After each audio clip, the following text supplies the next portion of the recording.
እንደምን አረፈዳችሁ። እግዚአብሔር ይመስገን። እንጸልይ።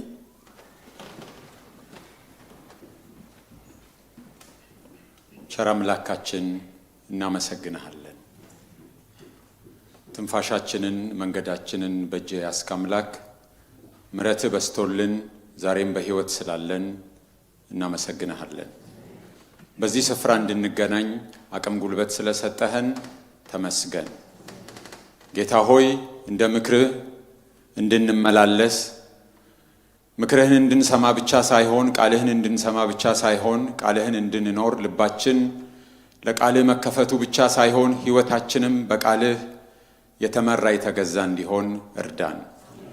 ባሪያህን ቃልህን በአግባቡ መናገር እንድችል በጸጋህ ደግፈኝ። በኢየሱስ ክርስቶስ ስም አሜን። እንደተለመደው የእግዚአብሔርን ቃል ለማክበር ቆመን እናነባለን።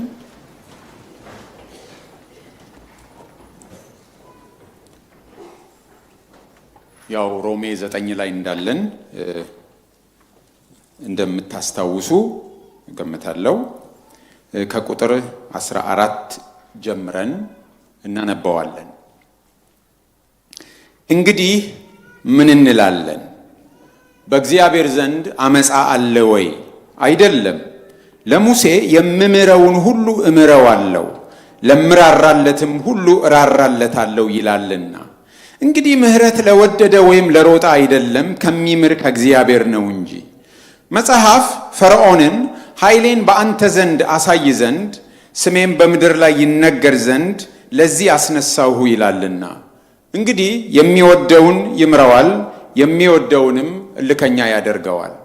እንግዲህ ስለምን እስካሁን ድረስ ይነቅፋል? ፈቃዱንስ የሚቃወም ማን ነው ትለኝ ይሆናል። ነገር ግን አንተ ሰው ሆይ ለእግዚአብሔር የምትመልስ ማን ነህ? ሥራ ሰሪውን ስለምን እንዲህ አድርገህ ሠራኸኝ ይለዋልን? ወይም ሸክላ ሰሪ ከአንዱ ጭቃ ክፍል አንዱን ዕቃ ለክብር አንዱንም ለውርደት ሊሠራ በጭቃ ላይ ሥልጣን የለውምን?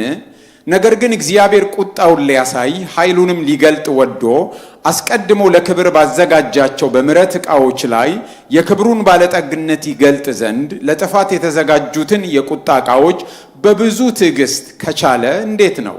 የምሕረቱ ዕቃዎችም ከአይሁድ ብቻ አይደሉም፣ ነገር ግን ከአሕዛብ ደግሞ የጠራን እኛ ነን።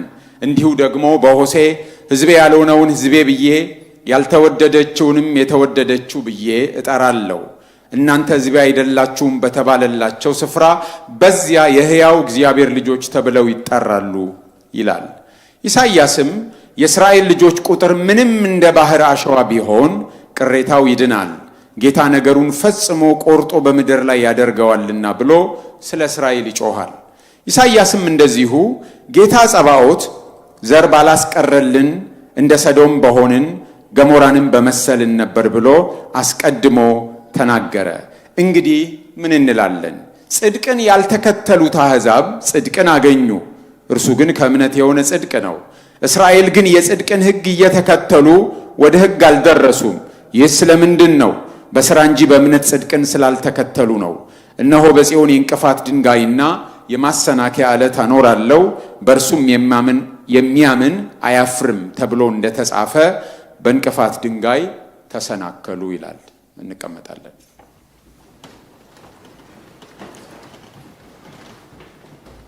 ሰዓታችን ትንሽ ሄድ ብሏል። እንግዲህ ጌታ የረዳንን ያህል እንሞክራለን። ባለፈው እንዳየነው ከምዕራፍ 9 እስከ ምዕራፍ 11 ያለው የሮሜ ክፍል ስለ እስራኤል ነው የሚናገረው። በአንድ መልኩ ሐዋርያው ጳውሎስ በተደጋጋሚ ሲናገር እንደነበረው በሕግ ሳይሆን በጸጋ ነው የሚዳነው የሚለው ስለ እስራኤል መዳን ጥያቄ ስለሚያስነሳ ነው። ያ ደግሞ እኛንም ይመለከታል። እግዚአብሔር አስቀድሞ ለአባቶች ለአብርሃም፣ ለይስሐቅ፣ ለያዕቆብ የገባውን ቃል ለእስራኤል የሰጠውን ኪዳን እግዚአብሔር ካላከበረ ከእኛስ ጋር ያለውን ኪዳን እንዴት ያከብራል? እግዚአብሔር ለቃሉ ታማኝ ካልሆነ እኛስ ምን ዋስትና አለን የሚል ነገር ስለሆነ እኛን ይመለከታል። ለቃሉ ከታመነ እግዚአብሔር ለኪዳኑ ከታመነ የኛም ኪዳን ከኛ ጋር የገባው የእግዚአብሔር የሰጠን ኪዳን በታማኝነት እንደሚፈጸም እናምናለን።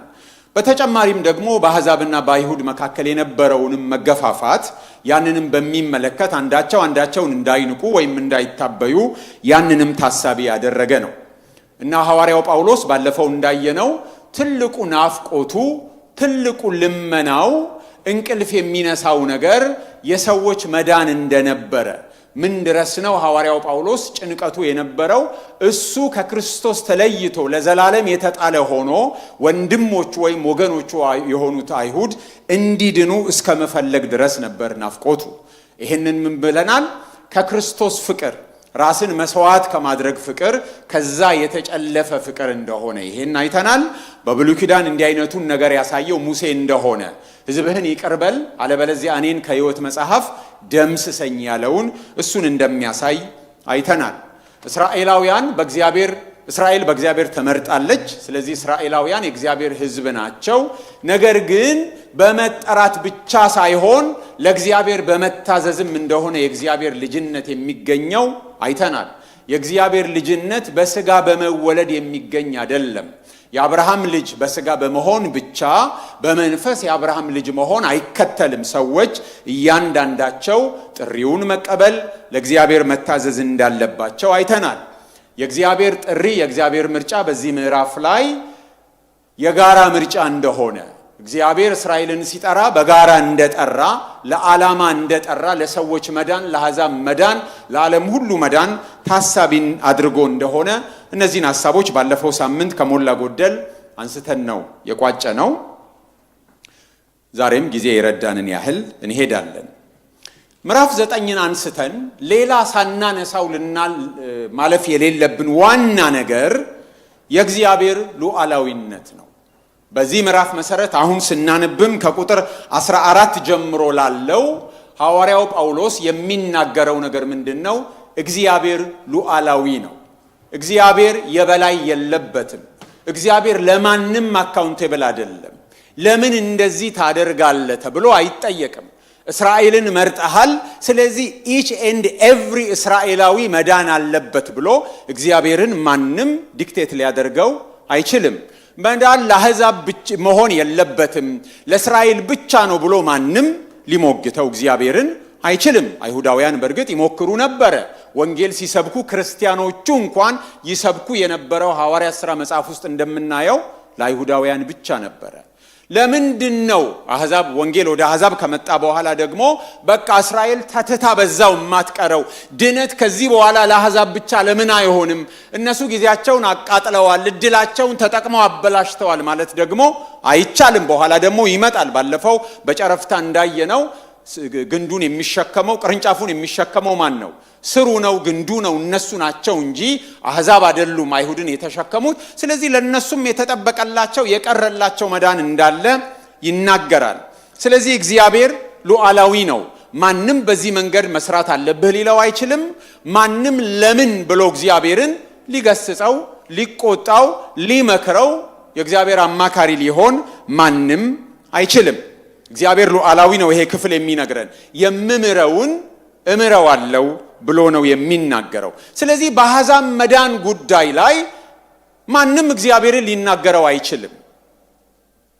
አይሁድ እያንዳንዳቸው ባለመዳናቸው ጉዳይ ላይ ማንም እግዚአብሔርን እንደዚህ ነው ማድረግ ያለብህ ሊለው አይችልም። የምምረውን እምራለሁ ብሎ ነው የሚናገረው የእግዚአብሔር ቃል። ስለ እግዚአብሔር ሉዓላዊነት ስናወራ ግን እግዚአብሔር ሉዓላዊ ነው ስንል ግን ሌሎቹንም የእግዚአብሔር ባህሪያት ግምት ውስጥ መክተት አለብን። በሰዎች መካከል አንዱ ባህሪያችን ከአንዱ ባህሪ ጋር ስለሚጋጭብን ሙሉ በሙሉ ለመሆን እንቸገራለን። እግዚአብሔርን ስናነሳ ግን እግዚአብሔር ሙሉ በሙሉ ሉዓላዊ ነው። እግዚአብሔር ሙሉ በሙሉ ፍቅር ነው። እግዚአብሔር ሙሉ በሙሉ ቅዱስ ነው። እግዚአብሔር ሙሉ በሙሉ በምህረት የተሞላ ነው። ብዙ ነገሮችን ስለ እግዚአብሔር ልናነሳ እንችላለን። ይሄ ምንባብ ስለ እግዚአብሔር ሉዓላዊነት ሲነግረን ስለ ሰዎችም ድርሻ ደግሞ ይነግረናል። ለምሳሌ መጨረሻ ላይ ምዕራፉን ስናነብ ያየነው ስላልተከተሉ ነው ይላል። አይሁዳውያን ጽድቅ የሚገኝበትን ሕግ እየተከተሉ ነገር ግን ወደ ጽድቅ አልደረሱም። አሕዛብ ደግሞ ያንን ሕግ ሳይከተሉ ወደ ጽድቅ ደረሱ ብሎ ይናገራል። በዚህ ክፍል መሰረት የአይሁዳውያን ውድቀት የእግዚአብሔር ውሳኔ አይደለም። አይሁዳውያን የወደቁት በማን ጥፋት ነው? በራሳቸው ጥፋት ነው። አሕዛብ የዳኑት በእግዚአብሔር ቸርነት ቢሆንም ደግሞ ከአሕዛብ መካከል የማይድኑ በመኖራቸው መታዘዝ ከነሱ ይጠበቃል። ስለዚህ በእግዚአብሔር ሉዓላዊነትና በሰዎች ኃላፊነት በሰዎች ድርሻ መካከል ሚዛናችንን ጠብቀን ነው ሁል ጊዜ መራመድ ያለብን። እግዚአብሔር የሚወደውን ያደርጋል። ሰዎች ፓሲቭ ናቸው አይልም የእግዚአብሔር ቃል። ሰዎች ያሻቸውን ያደርጋሉ። እግዚአብሔርን ያንን ማስፈጸም ብቻ ነው ድርሻው አይልንም መጽሐፍ ቅዱስ። በሁለቱ መካከል ልክ ብስክሌት እንደሚጋልብ ሰው ነው በጥንቃቄ ማድረግ አለብን። ከአንዱ ፔዳል ወደ አንዱ ፔዳል እያሸጋገርን ካልሄድን በስተቀር ሚዛናችንን የመውደቅና የመሳት አጋጣሚ ስለሚኖር ሁል ጊዜ ስለ እግዚአብሔር ሉዓላዊነት ስናወራ የሰዎችን ኃላፊነትና የሰዎችን ድርሻም ግምት ውስጥ ማስገባት አለብን። ምክንያቱም ሰዎች ማሽኖች አይደሉም። ሰዎች ፈቃድ አላቸው። ሰዎች ድርሻ አላቸው። ወደ ታች ስንወርድ በዝርዝር እናያለን። እሱን ሁሉ ጊዜ ግምት ውስጥ ማስገባት ይኖርብናል። እግዚአብሔር ሉዓላዊ ነው ማለት ባሻው ጊዜ የወደደውን የሚያደርግ ነው ማለት ግን አይደለም። እግዚአብሔር እቅድ አለው። በእቅድ መሰረት ነው የሚሰራው። እኛ እንደምናደርገው እግዚአብሔር ስራው አድሆክ አይደለም። ድንገት የሆነ ነገር ተነስቶ የሆነ ነገር የሚያደርግ አይደለም። እግዚአብሔር እቅድ አለው፣ ዓላማ አለው፣ አሰራር አለው። አሰራሩን አስቀድሞ ይናገራል፣ አስቀድሞ ያሳውቃል። በሱ መሰረት እግዚአብሔር ይሰራል።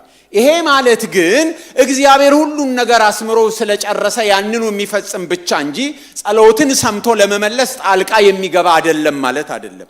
ሁል ጊዜ ሚዛናችንን ጠብቀን ነው መሄድ ያለብን። አሁን መናገር የምፈልገው ግን በአሕዛብ መዳን ጉዳይ እግዚአብሔር ድንገት ያመጣው ሐሳብ አይደለም። የአሕዛብ መዳን በዚህ ክፍል መሰረት አስቀድሞ በብሉይ ኪዳን እግዚአብሔር ሲናገር የነበረውን ነገር ነው የፈጸመው። አዲስ ኪዳንም ሲጀምር እግዚአብሔር ሲናገር የነበረውን ነገር ነው የፈጸመው። አብርሃምን ሲጠራ ጀምሮ ለአሕዛብ እንደጠራ እናውቃለን። አዲስ ኪዳንንም ስንገልጥ እንደሱ ነው የምናየው። ስለዚህ በስጋ እስራኤላዊ መሆን ብቻ ድነትን እንደማያስገኝ ሐዋርያው ጳውሎስ አይደለም ለመጀመሪያ ጊዜ የተናገረው። መጥምቁ ዮሐንስ እንኳን አገልግሎቱን ሲጀምር በማቴዎስ 3 ምዕራፍ 8 እስከ 9 እንደዚህ ይላል። ማቴዎስ 3 ምዕራፍ 8 እስከ 9 እንግዲህ ለንስሐ የሚገባውን ፍሬ አድርጉ፣ በልባችሁም አብርሃም አባት አለን እንደምትሉ አይምሰላችሁ። እላችኋለሁና ከነዚህ ድንጋዮች ለአብርሃም ልጆች ሊያስነሳለት እግዚአብሔር ይችላል ነው የሚላቸው። ስለዚህ አብርሃም አባታችን ነው፣ አብርሃም አባት ነው። ስለዚህ እኛም የሱ ልጆች በመሆናችን እንድናለን ብላችሁ ተስፋ አታድርጉ ይላቸዋል መጥምቁ ዮሐንስ። ስለዚህ ምን አድርጉ? ለንስሐ የሚገባውን ፍሬ አድርጉ። አለበለዚያ መጥረቢያ አለ፣ ምሳር አለ። ስለዚህ ይቆረጣል፣ መቆረጥ አለ። ስለዚህ መንግስት ለማን ይሰጣል? ለሌሎች ይሰጣል ነው የሚላቸው። ስለዚህ የንስሐ ጥሪ ነበር ያቀረበላቸው። ጌታችን ኢየሱስ ክርስቶስም በዚሁ በማቴዎስ ምዕራፍ 8 ቁጥር 11 እስከ 12 እንደዚህ ይላል። ምዕራፍ 8 ከ11 እስከ 12 እላችኋለሁም ብዙዎች ከምስራቅና ከምዕራብ ይመጣሉ፣ ከአብርሃምና ከይስሐቅ ከያዕቆብም ጋር በመንግስተ ሰማያት ይቀመጣሉ። የመንግስት ልጆች ግን በውጭ ወዳለው ጨለማ ይጣላሉ፣ በዚያ ልቅሶና ጥርስ ማፋጨት ይሆናል። ብዙዎች ከየት ይመጣሉ? ከሩቅ ይመጡና ከማን ጋር ይቀመጣሉ? ከአብርሃም ከይስሐቅ ከያዕቆብ ጋር ይቀመጣሉ። ነገር ግን የመንግስት ልጆች የእግዚአብሔር መንግስት የሆነችው የእስራኤል ልጆች ግን ከነዚህ መካከል ወደ ውጭ ወደ ጨለማ ይጣላሉ። በዛ ምን ይሆናል? ልቅሶና ጥርስ ማፋጨት ይሆናል ይላል። ይሄ ስለ ዘላለም ጥፋት ነው እየተናገረ ያለው፣ ስለ ጊዜያዊ ነገር አይደለም። የዘላለም ዕጣቸውን ነው የሚናገረው። እግዚአብሔር ሉዓላዊ ነው። ግን ሉዓላዊ ሆኖ ሳለ እየሰራ ያለው ግን በአጋጣሚ አይደለም፣ በዘፈቀደ አይደለም። እግዚአብሔር የሚሰራው ድንገት ሐሳብ እየመጣልን እንደምናደርገው እንደኛ አይደለም። እግዚአብሔር እየሰራ ያለው አስቀድሞ የተናገረውን፣ አስቀድሞ በትንቢት ያሳወቀውን፣ አስቀድሞ በቃሉ ያሳወቀውን ነቢያት የተናገሩትን እሱን ነው በእቅድ መሰረት እየፈጸመ ያለው። ስለዚህ የአሕዛብ መዳን ጉዳይ ለእግዚአብሔር በኋላ የመጣ ሐሳብ አይደለም። እስራኤል በመውደቋ ምክንያት የመጣ ሐሳብ ሳይሆን አስቀድሞም እስራኤልን ሲመርጥ እግዚአብሔር ለማን ለመድረስ ነው?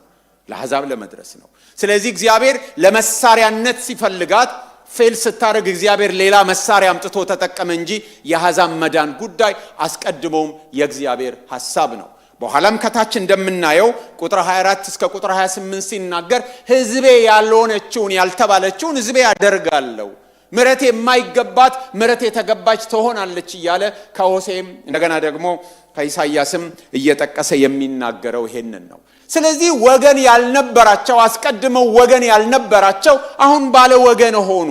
አስቀድመው መጻተኞች የነበሩት በእግዚአብሔር መንግስት ውስጥ አሁን በእግዚአብሔር መንግስት ውስጥ ባለመብት ሆኑ፣ ባለ ወገን ሆኑ።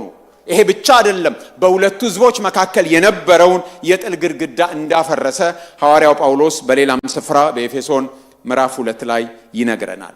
እግዚአብሔር ሉዓላዊ ነው ማለት ያለ እቅድ እንዲሁ ይሰራል ማለት ሳይሆን እግዚአብሔር ለቃሉ ታማኝ በመሆን በእቅዱ መሰረት ይሰራል ማለት ነው። የእግዚአብሔር ሉዓላዊነት አስቀድሞ ከማቀድ ጋር የሚጋጭ አይደለም። የእግዚአብሔር ሉዓላዊነት ቃሉን ጠብቆ ከመፈጸም ጋር የሚጋጭ አይደለም። at the same time ደግሞ የእግዚአብሔር ሉዓላዊነት ጥያቄ አይቀበልም ማለት አይደለም። ምክንያቱም ቁጥር 19 ላይ ስናነብ ከዛም በኋላ ዝቅ ብለን ስናነብ እንደዚህ ብለህ የምትጠይቅ አንተ ማን ነህ ብሎ ሐዋርያው ጳውሎስ ይጠይቃል። እግዚአብሔር የማይጠየቅ ነው ስንል ማለት ለማንም አካውንቴብል አይደለም ስንል እግዚአብሔር ጥያቄያችንን፣ ሐሳባችንን፣ ቅሬታችንን የማናቀርብለት ነው ማለት አይደለም።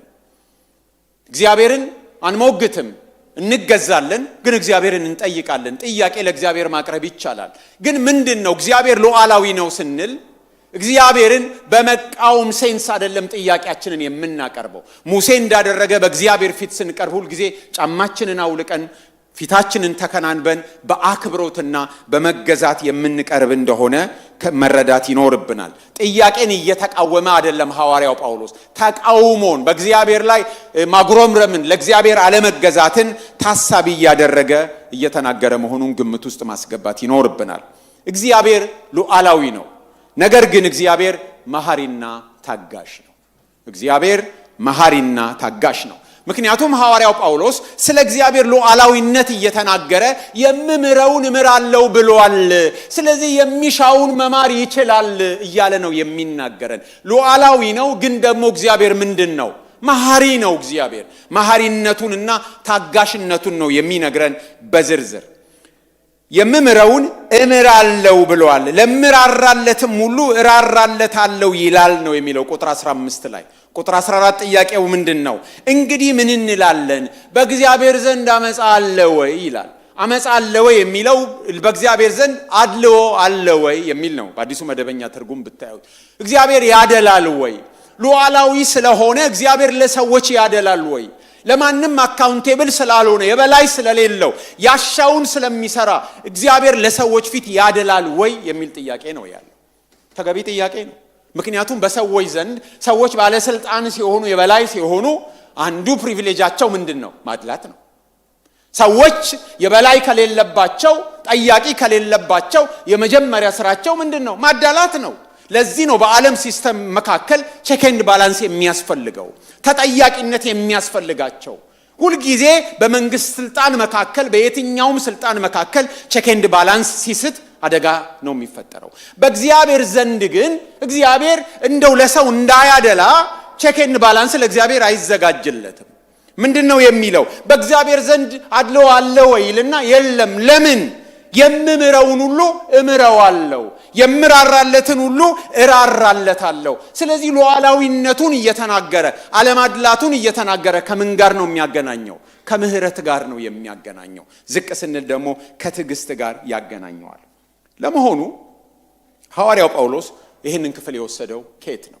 ሐዋርያው ጳውሎስ ይህንን ክፍል የወሰደው ከዘጸአት ምዕራፍ 33 ላይ ነው። ዘጸአት ምዕራፍ 33 ቁጥር 19 እንደዚህ ነው የሆነው።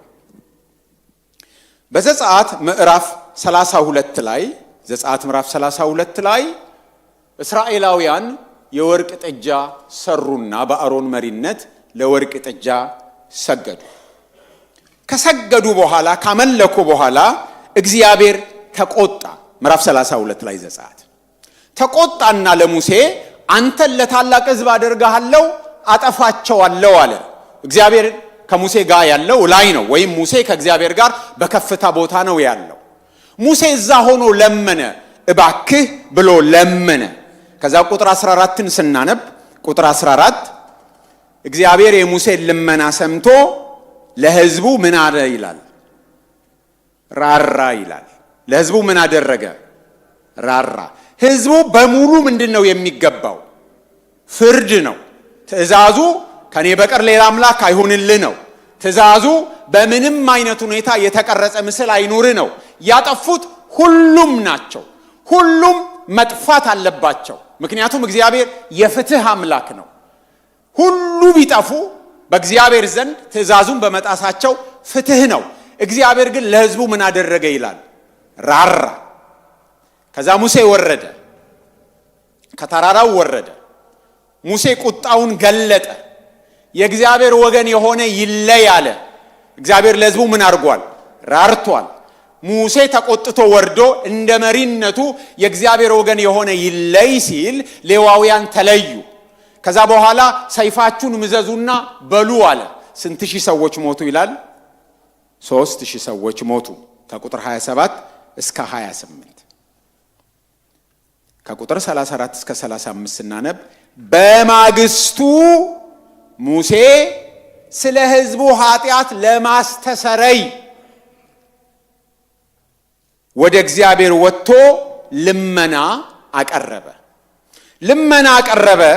እባክህ ኃጢአታቸውን ይቅር የማትል ከሆነ እኔን ከሕይወት መጽሐፍ ደምስሰኝ አለው። ቁጥር 34 እና 35 ስናነብ እግዚአብሔር ምን አለ? የበደለኝን እርሱን ከሕይወት መጽሐፍ ምን አረገዋለሁ? እደመስሰዋለሁ፣ አንተን አይደለም። ይሄ ጉዳይ ግን ምን ይሁን አለ? በምጎበኝ ቀን ምን አረገዋለሁ? እጎበኛለሁ አለ። ዘጸአት 33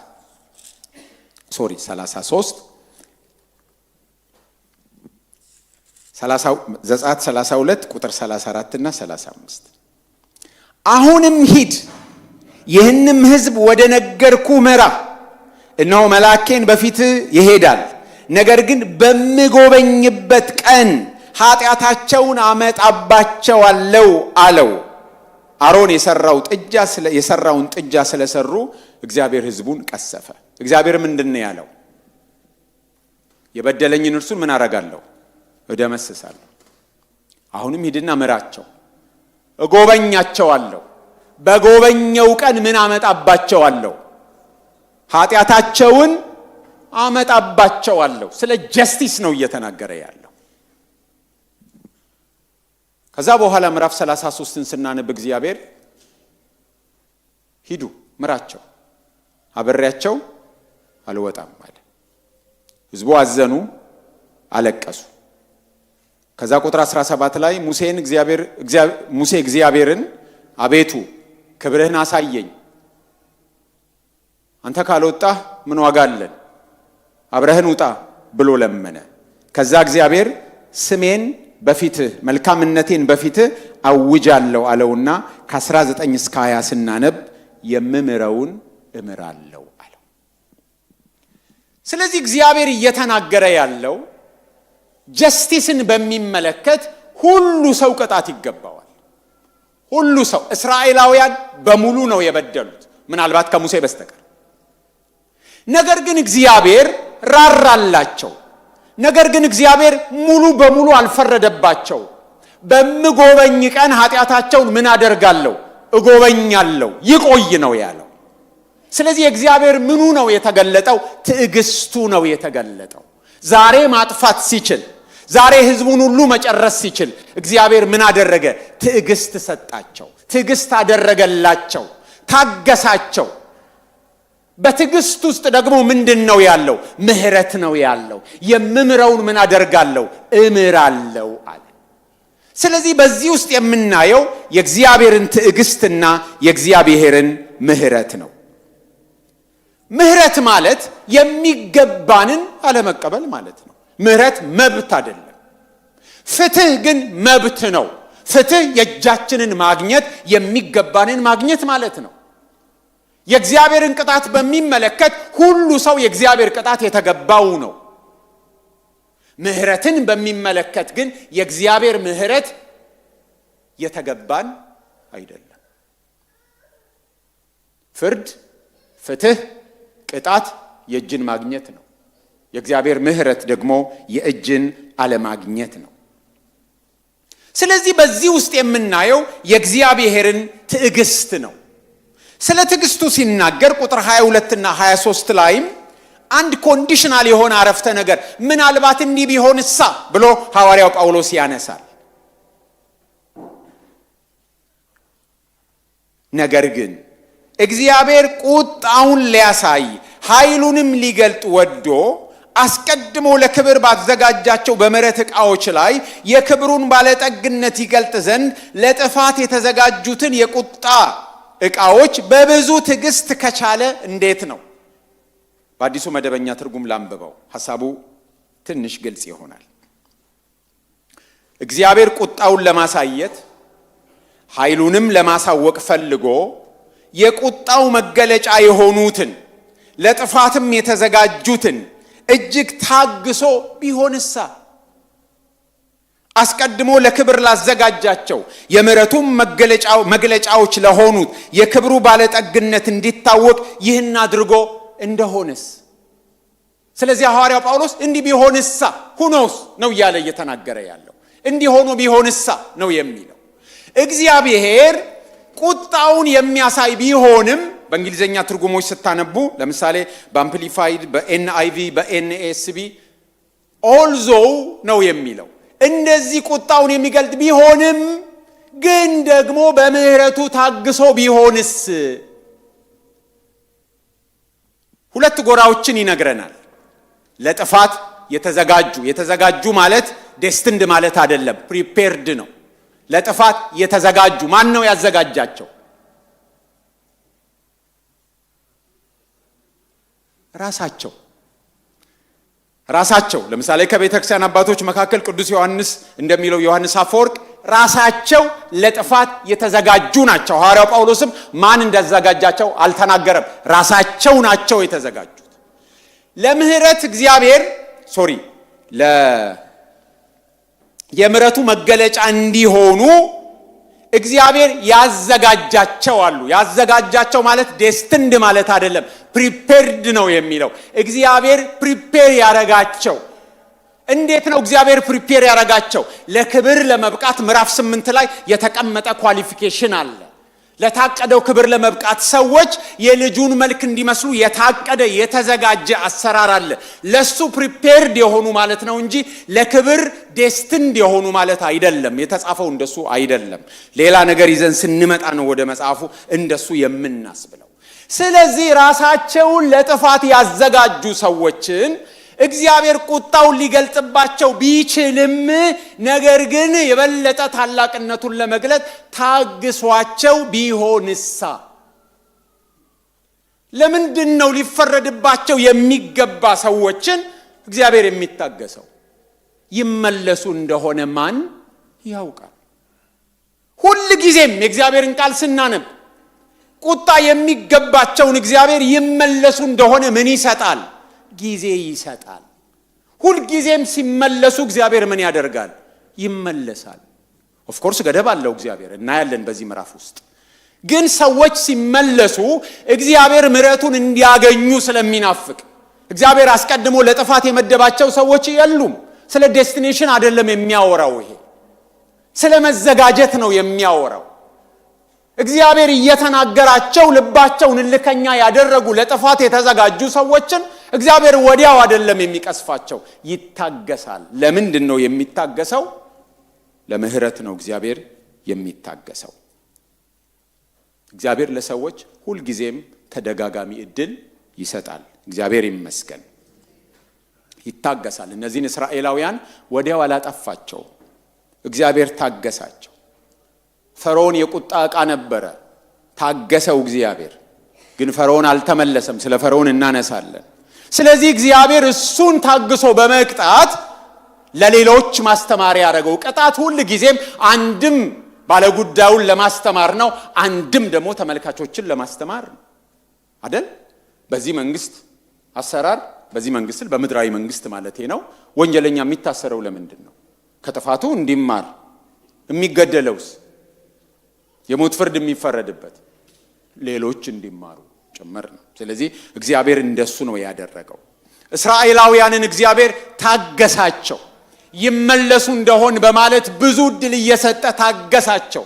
ስላልተመለሱ ባለማመናቸው ምክንያት ከዛፉ ላይ ቅርንጫፎች ምን ተደረጉ? ተሰበሩ፣ ተቆረጡና ተጣሉ። ለሌሎች ማስተማሪያ እንዲሆኑ ከዛ ሌሎች ገቡ። ሌሎቹን ምንድነው የሚላቸው? ምዕራፍ 11 ላይ እነሱ ባለማመናቸው ምክንያት እንደተገነጠሉ እናንተም ብትኩራሩ ምን ትሆናላችሁ ነው የሚላቸው። ተመሳሳይ ዕጣ ነው የሚገጥማችሁ ነው የሚላቸው ለማስተማሪያ። መልሶ ደግሞ እስራኤላውያንንም አሕዛብን በማዳን እስራኤላውያንንም ለማስተማሪያ ሐዋርያ ጳውሎስ ይናገራል። በኋላ እናየዋለን። ምናልባት አስቀናቸው እንደሆነ በማለት ወንጌልን ለማን ሰብካለው ይላል ሐዋርያው ጳውሎስ? ለአሕዛብ። እስራኤላውያን ቀንተው ምን እንዲሆኑ እንደገና እንዲመጡ ማለት ነው። እንደገና እንዲመጡ እግዚአብሔር ይፈልጋል። ስለዚህ ለጥፋት የተመደቡ አይደሉም። እነዚህ የቁጣ ዕቃዎች ራሳቸውን ያዘጋጁ ናቸው። እግዚአብሔር አልመደባቸውም። የሚያወራው ስለ ፕሪፔር ስለመሆን ነው የሚናገረው። መጽሐፍ ቅዱሳችንን ስናነብ የቁጣ ዕቃዎች፣ የቁጣ ልጆች ጸጋውን በእምነት ሲቀበሉ የምን ልጆች መሆን ይችላሉ? የእግዚአብሔር ልጆች መሆን ይችላሉ። መጽሐፍ ቅዱስ እንደሱ ይነግረናል። ለምሳሌ ኤፌሶን ምዕራፍ 2 ከቁጥር 3 እስከ 4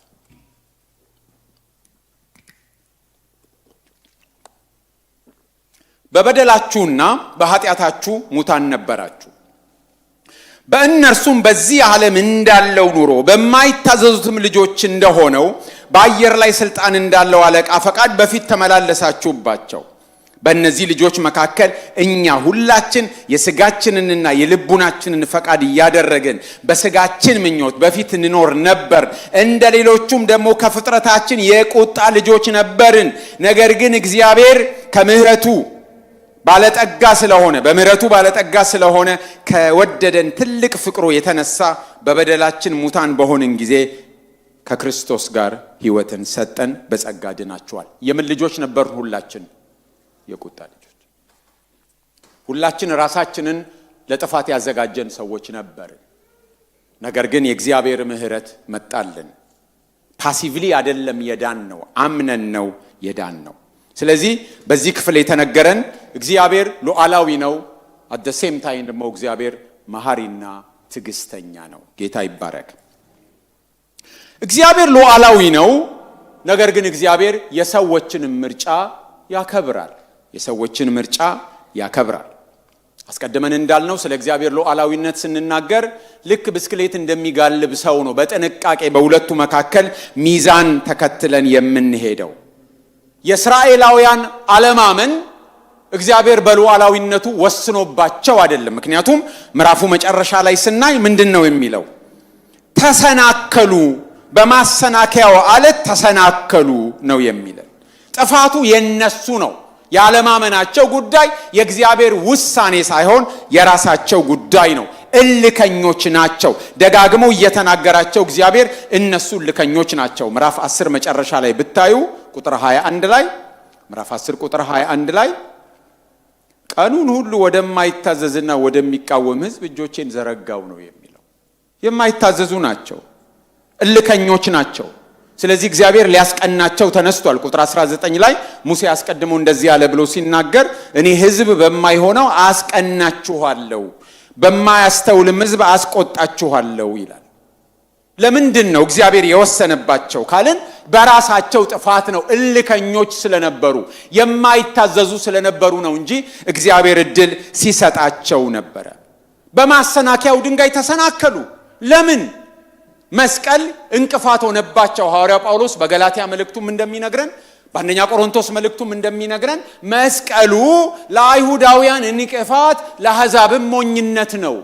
ለምንድን ነው እንቅፋት የሆነው? መስቀሉ የራስን አቅም ዜሮ ስለሚያደርግ ነው። በራስ ብቃት አይደለም የሚዳነው፣ በራስ ጽድቅ አይደለም የሚዳነው፣ በክርስቶስ ሥራ ነው። እመን ብቻ ሲል የራስን ጽድቅ፣ የራስን ክብር፣ የራስን በቃ አለኝ የሚባለው ነገር ስለሚያስጥል አልተመቻቸውም። ስለዚህ ያንን ድንጋይ ወስደው ያንን አለት ወስደው መሰረት አድርገው ቤታቸው ሊሰሩበት ሲገባ ድንጋዩን ችላ ብለው ንቀውት ሄዱ። ስለዚህ በዚህ ምክንያት ወንጌል ለነሱ መዳኛ ሳይሆን ቀረ። እግዚአብሔር መሐሪ ቢሆንም እንኳን እግዚአብሔር ጸጋው ለሁሉ የተሰጠ ቢሆንም ሰዎች ግን ያንን መቀበል አቃታቸው። ይሄ ጉዳይ እግዚአብሔር እነገሌ እንዲድኑ ወስኖ እነገሌ ደግሞ እንዳይድኑ ስለወሰነ አይደለም። ይሄንንም ምዕራፍ ሆነ ሌላ ቦታ ስናደም መጽሐፍ ቅዱስ የሆኑ ሰዎች ለጥፋት የተመደቡ የሆኑ ሰዎች ደግሞ ለድነት የተመደቡ አድርጎ አላስቀመጠም። ብዙውን ጊዜ ይሄ ምዕራፍ ሲጠቀስ ፈርዖን ይጠቀሳል። እንደዚህ ይላል ከቁጥር 17 ጀምሮ ኃይሌን በአንተ ዘንድ አሳይ ስሜንም በምድር ሁሉ ላይ ይነገር ዘንድ ለዚህ አስነሳው፣ እንግዲህ የሚወደውን ይምረዋል የሚወደውንም እልከኛ ያደርገዋል ብሎ ስለ ፈርዖን ይናገራል። ፈርዖንን ምን አድርጌሃለሁ? አስነስቼሃለሁ። ያስነሳው ለዚህ ጊዜ ነው፣ ለዚህ ዓላማ ነው፣ ክብሬን ልገልጥ ለዚህ ነው ያስነሳው ይላል።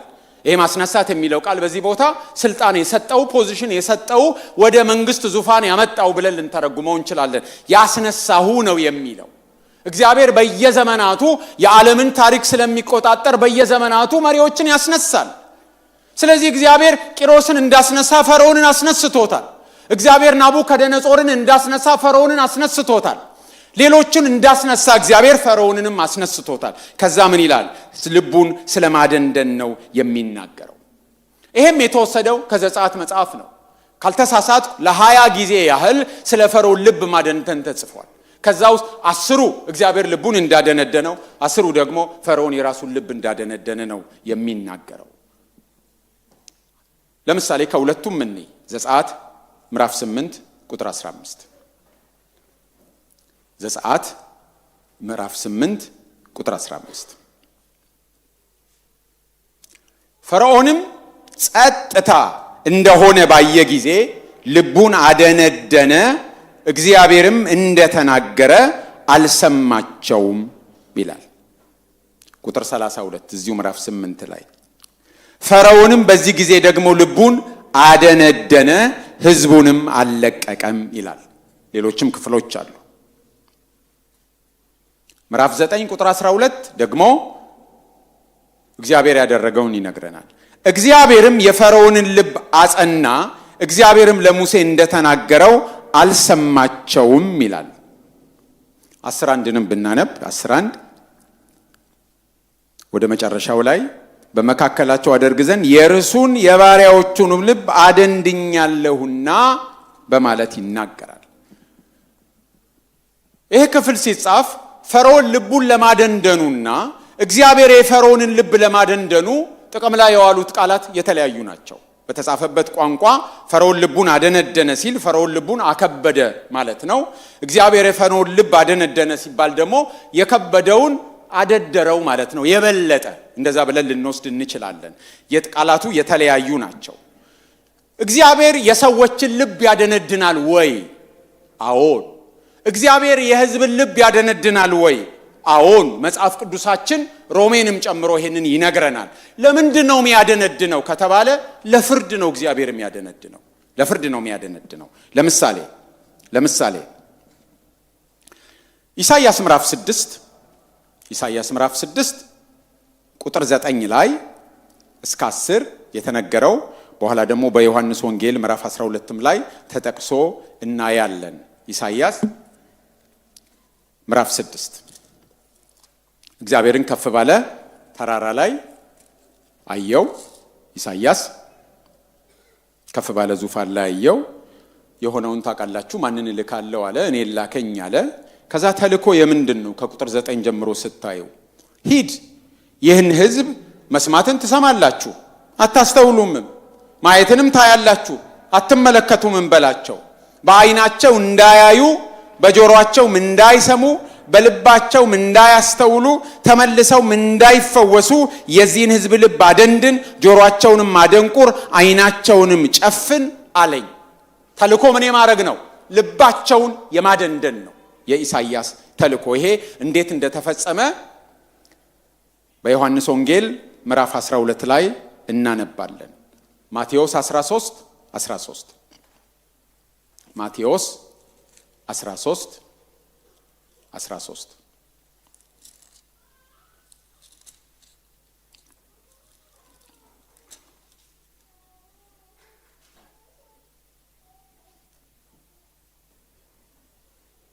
ስለዚህ እያዩ ስለማያዩ እየሰሙም ስለማይሰሙ ስለማያስተውሉም በምሳሌ ነገራቸዋል። መስማትን ትሰማላችሁና አታስተውሉም፣ ማየትንም ታያላችሁ አትመለከቱም። በዓይናቸው እንዳያዩ በጆሮአቸው እንዳይሰሙ በልባቸውም እንዳያስተውሉ ተመልሰውም እንዳልፈውሳቸው የዚህ ሕዝብ ልብ ደንድኗል፣ ጆሮአቸው ደንቁሯል፣ ዓይናቸውም ጨፍነዋል የሚል ኢሳይያስ ትንቢት በእነርሱ ይፈጸማል። እናንተ ግን ዓይኖቻችሁ ስለሚያዩ ጆሮአችሁም ስለሚሰሙ ብፁዓን ናቸው እያለ ይናገራል። እግዚአብሔር የሰዎችን ልብ ያደነድናል። አዎን ያደነድናል። ለምን? ተነግሯቸው ሳይሰሙ ሲቀሩ እግዚአብሔር ለፍርድ የሰዎችን ልብ ያደነድናል።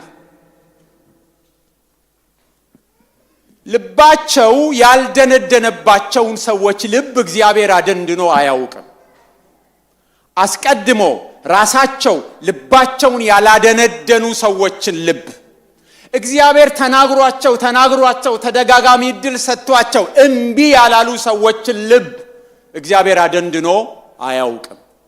እግዚአብሔር ልባቸውን የሚያደነድነው ተናግሯቸው የማይሰሙትን፣ ተነግሯቸው የማይቀበሉትን፣ አስጠንቅቋቸው የማይመለሱትን፣ ደጋግመው ተናግሯቸው እምቢ ያሉትን እንግዲያውስ ካሁን በኋላ ጨርሶ እንዳትመለሱ ብሎ ልባቸውን እግዚአብሔር ያደነድናል።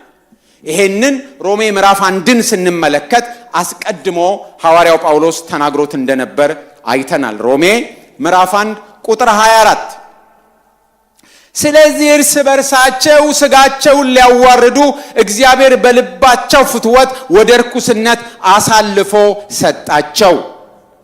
ቁጥር 26 ስለዚህ እግዚአብሔር ለሚያስነውር ምኞት አሳልፎ ሰጣቸው፣ ሴቶቻቸው ለባህሪያቸው የሚገባውን ሥራ ለባህሪያቸው ለማይገባው ለወጡ።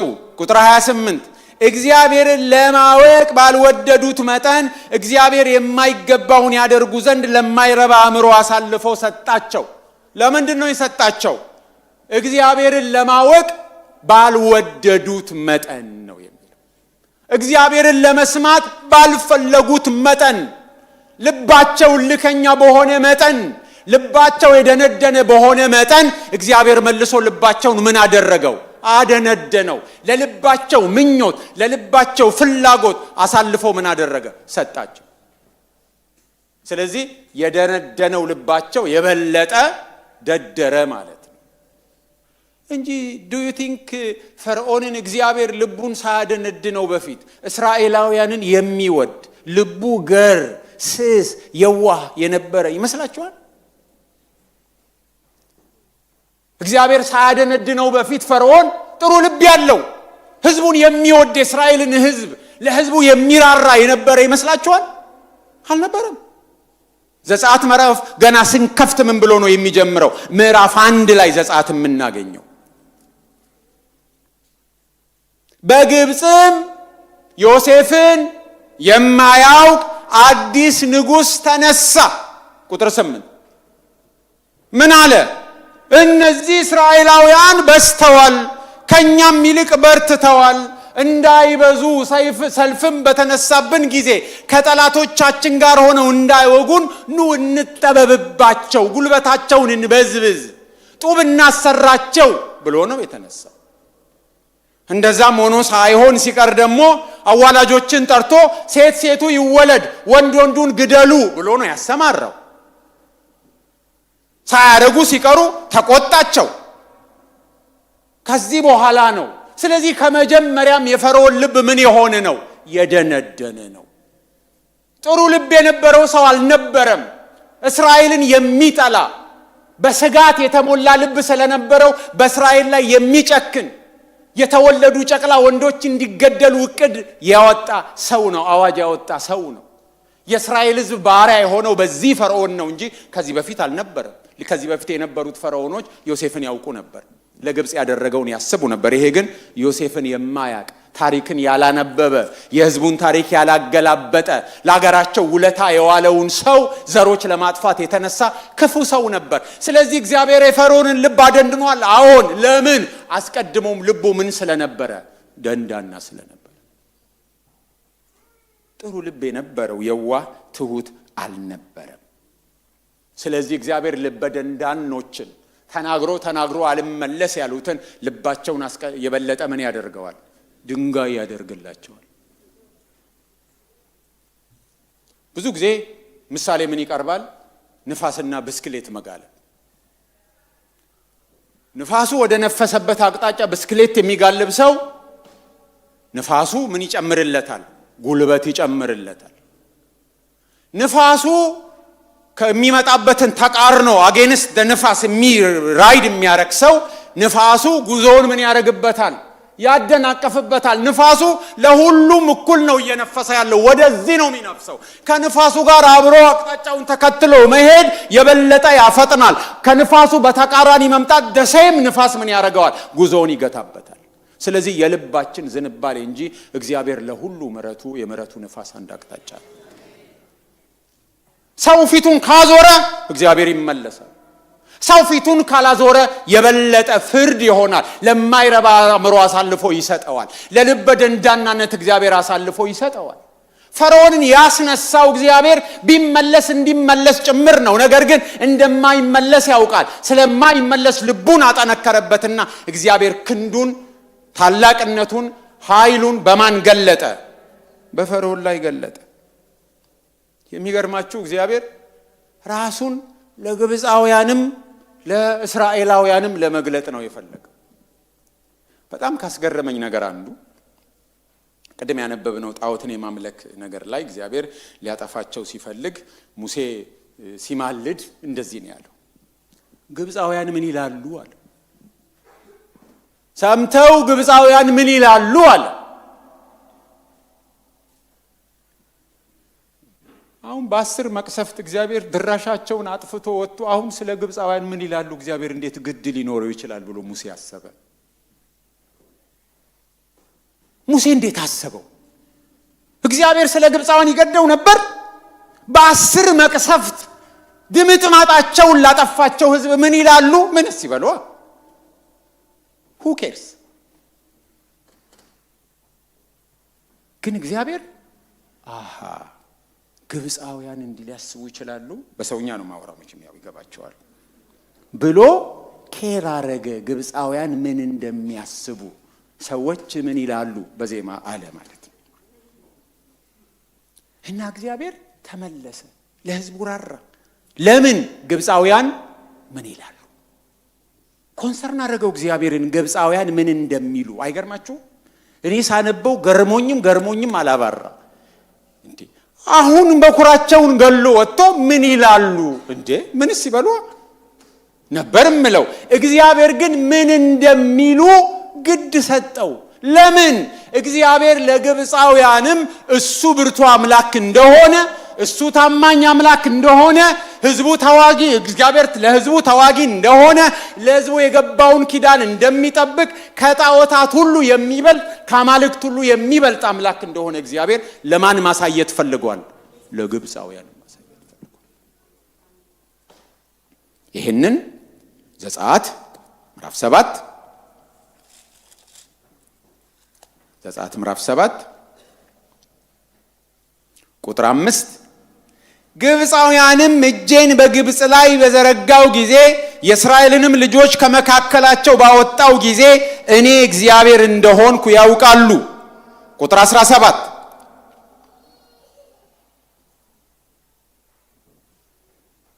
7 ቁጥር 5 ቁጥር 17 ኦኬ ስለ ግብፅ ቁጥር 16 እሺ ምዕራፍ 14 ይቅርታ ምዕራፍ 14 ቁጥር 4 እኔም የፈርዖንን ልብ አጸናለሁ፣ እርሱም ያባረራቸዋል፣ በፈርዖንና በሰራዊቱም ሁሉ ላይ ክብርን አገኛለሁ፣ ግብፃውያንም እኔ እግዚአብሔር እንደሆንኩ ያውቃሉ። ቁጥር 18 ግብፃውያንም በፈርዖንና በሰረገሎቹ በፈረሰኞቹም ላይ ክብር ባገኘው ጊዜ እኔ እግዚአብሔር እንደሆንኩ ያውቃሉ ይላል።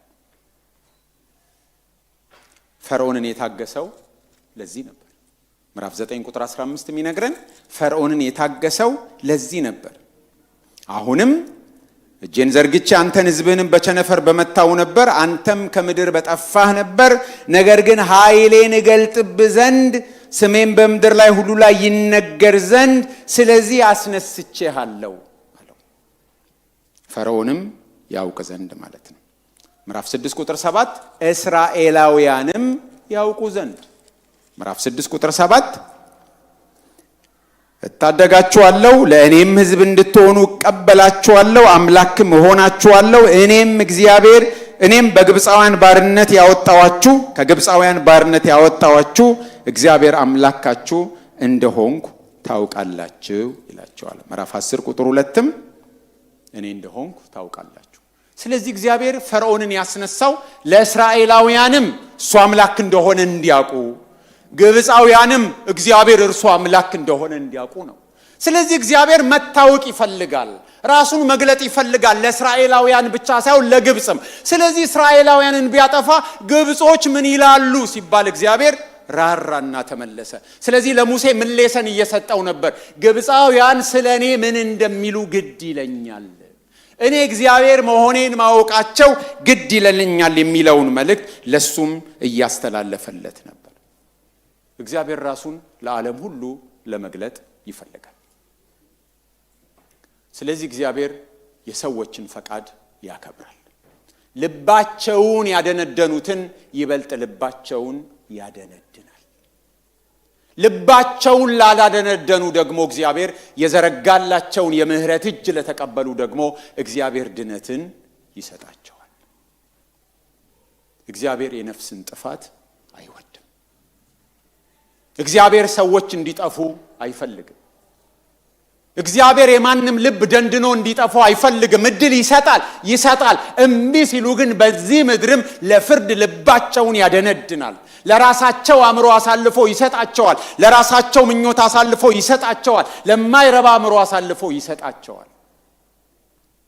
እግዚአብሔር ተናግሮ ለማይመለሱት እግዚአብሔር እጁን ዘርግቶ ተደጋጋሚ እድል ሰጥቷቸው ለማይመለሱ ሰዎች ለራሳቸው ምኞት፣ ለራሳቸው ፍላጎት እግዚአብሔር አሳልፎ ይሰጣቸዋል። እግዚአብሔር የማንንም ጥፋት አይወድም።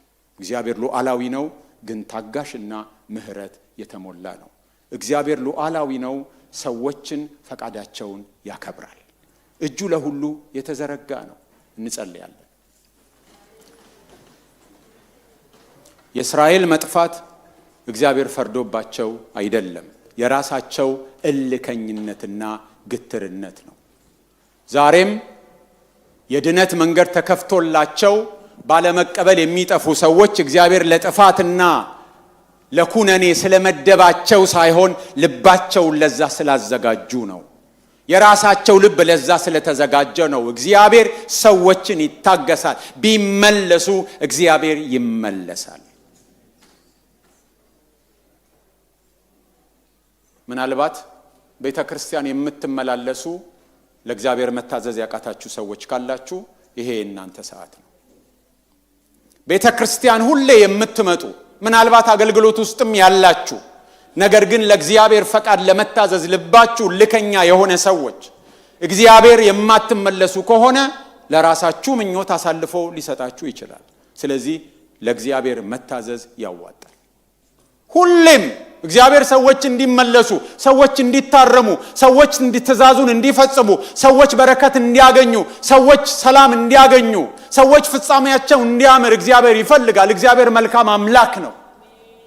መልካም ነው። እግዚአብሔር ለሚመለሱ ሁሉ ጊዜ እግዚአብሔር ይመለሳል። ምናልባት ልባችሁ ልከኝነት የሚያስቸግራችሁ ከሆነ እግዚአብሔር ሆይ እባክህ በሉት፣ ለምኑት። የተሰጠንን እድል ሁላችን እንጠቀም። የተሰጠንን ኦፖርቹኒቲ እንጠቀም። ለመመለስ ዝግጆች እንሆን። እግዚአብሔር ፍላጎታችንን ያከብራል። ጌታ ሆይ እናመሰግንሃለን። ስለ ቃልህ ስላስተማርከን ስለመከርከን እናከብረሃለን። ሉዓላዊ ነህ እግዚአብሔር ሆይ፣ ማንም የለብህም፣ ለማንም አካውንቴብል አይደለህም። ግን ደግሞ እግዚአብሔር ሆይ ቃልህን የምታከብር በቅድ የምትሰራ ትዕግስትና መሐሪነትህ የበዛ ለቃልህ የምትታመን አምላክ ነህ። እናመሰግንሃለን። ለሚመለሱ ሁሌ ስለምትመለስ እግዚአብሔር ሆይ ምህረትን ለመቀበል ለተዘጋጁ እግዚአብሔር ሆይ ምህረትን ልትሰጥ ታማኝ ስለሆንክ ስለ መሐሪነትህ እናከብረሃለን። እንደ ቃልህ እንድንኖር ሁሌም አንተን መታዘዝ እንድንችል አንተ እርዳን። በኢየሱስ ክርስቶስ ስም አሜን።